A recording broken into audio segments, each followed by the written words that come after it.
All right, guys, this is your girl Jessica. I hope you're having a safe drive back home. That was I Will Follow You. I hope you're loving it, guys. All right, so back to my story, just talking about just the deliverance power of God and how he moves in our life and how nothing is impossible to him. I left off talking about how out of grad school I'd stopped drinking, I stopped partying as much, but I still felt empty.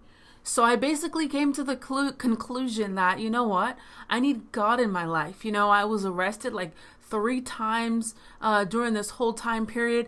And I'm like, this isn't even me. You know, I'm not that person that gets arrested. I'm not that person that's just drunk all the time and acting crazy and dating crazy people, you know, and being the crazy person dating other people. You know, that's not me. And I was sick and tired of it. What happened? What happened was I got to my rock bottom.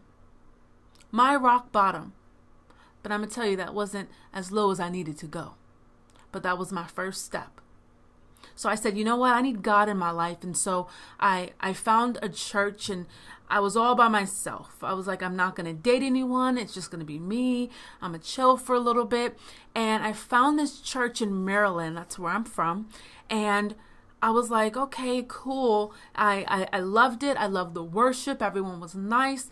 I got baptized again. I started taking their first step classes as far as joining the church and everything. And everything was so good. I was starting to feel better. God was starting to open my eyes and put those pieces back together, those missing pieces, those broken pieces. And it was a good feeling. It was a good feeling because I realized that I couldn't do it on my own. I realized that, you know, okay, even when I try to get my life together, whatever that means to me, whatever that means to you, you still aren't going to feel whole. Okay, I'm going to stop dating this person. I'm just going to stop drinking. I'm going to stop clubbing. You're still not going to feel whole if Jesus is not the center of your life. I'm promising you. I promise you that. And so things were getting better for me, but I still had that mindset because I was just so ingrained in just the homosexual culture, so ingrained in the gay Christian viewpoint that I asked God, I said, God, I prayed to God. I'm not joking at all. I'm not lying. I prayed to God for a God-fearing woman that loved God, wasn't crazy. And I said, God, if you want to add icing onto that cake, you know, let her be able to cook like my grandmother and I will be good. I am not joking. Let me tell you guys something. Sometimes God will allow you to have something just to show you that it is not what you need. Just to show you that it will not make you whole. Just to show you that that's not his way. That that's not the right route to go. And sometimes he will allow you to have those things because if you're anything like me, you are hard-headed. I mean, you have to say things a million times and then finally I'm like, okay, I'll try it that way. You know, God's working on me, but believe it, he's working on me. But it took some time. And I had a wonderful girlfriend.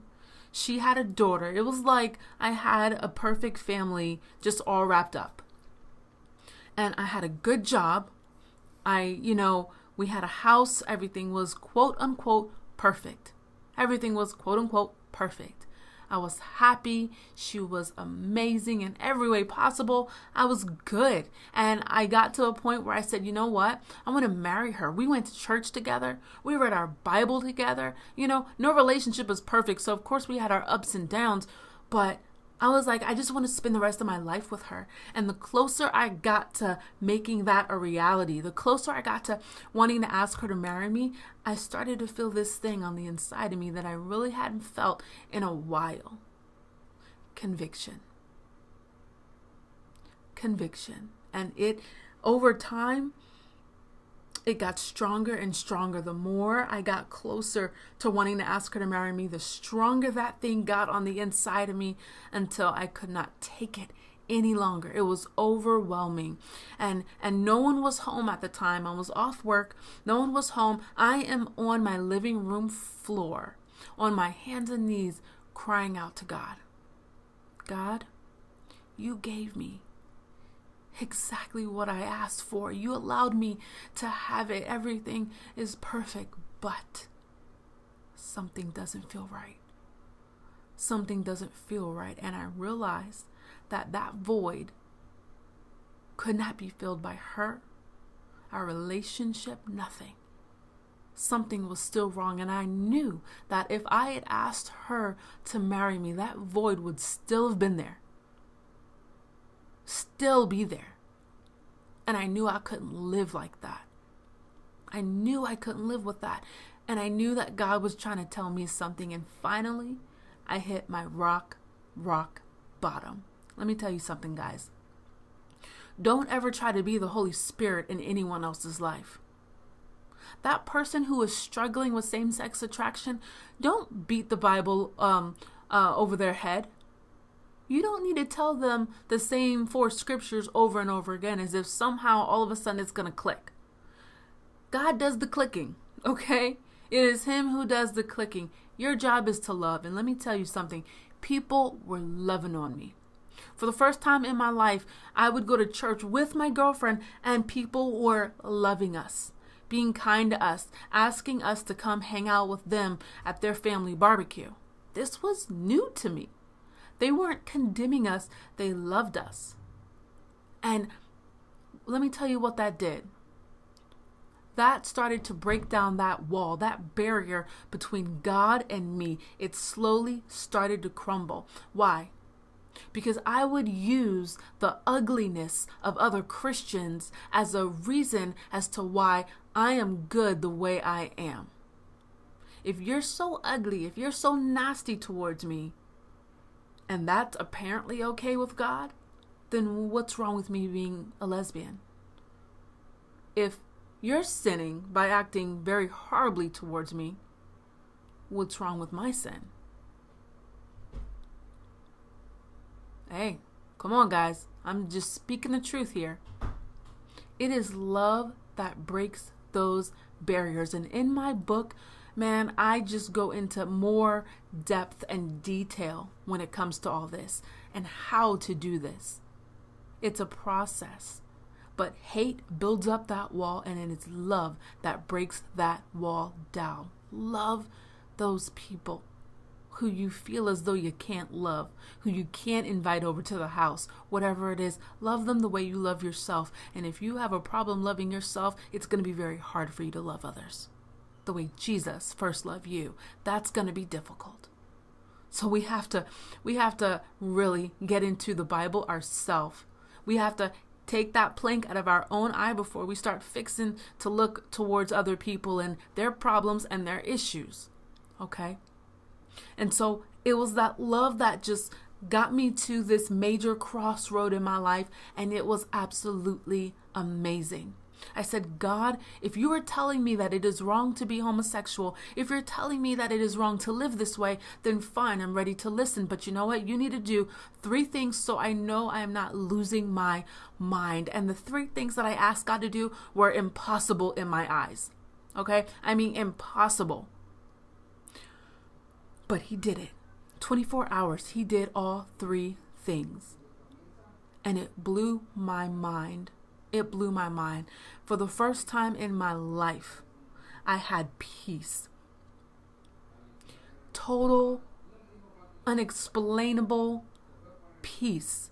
That peace that surpasses everything, that surpasses my understanding. Peace that threw out my jacked up theology. Peace that changed my heart. Peace that just threw out everything I thought I knew and brought me to my knees. All you need is one encounter with God.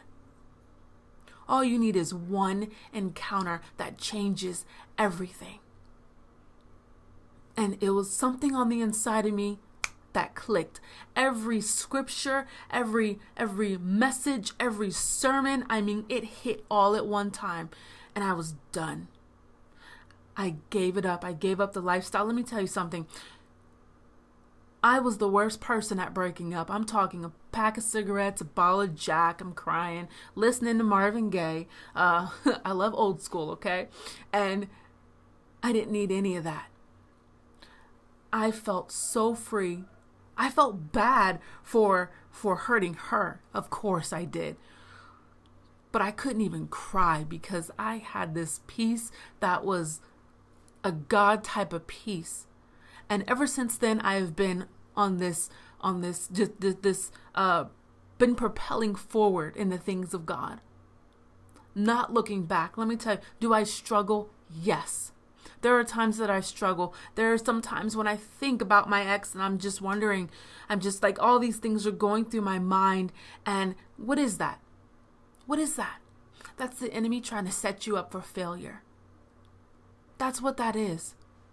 But I realized in my life that when I am tempted with these thoughts of same-sex attraction, it's because I am not guarding my mind or my heart, or I'm desiring it deep down inside.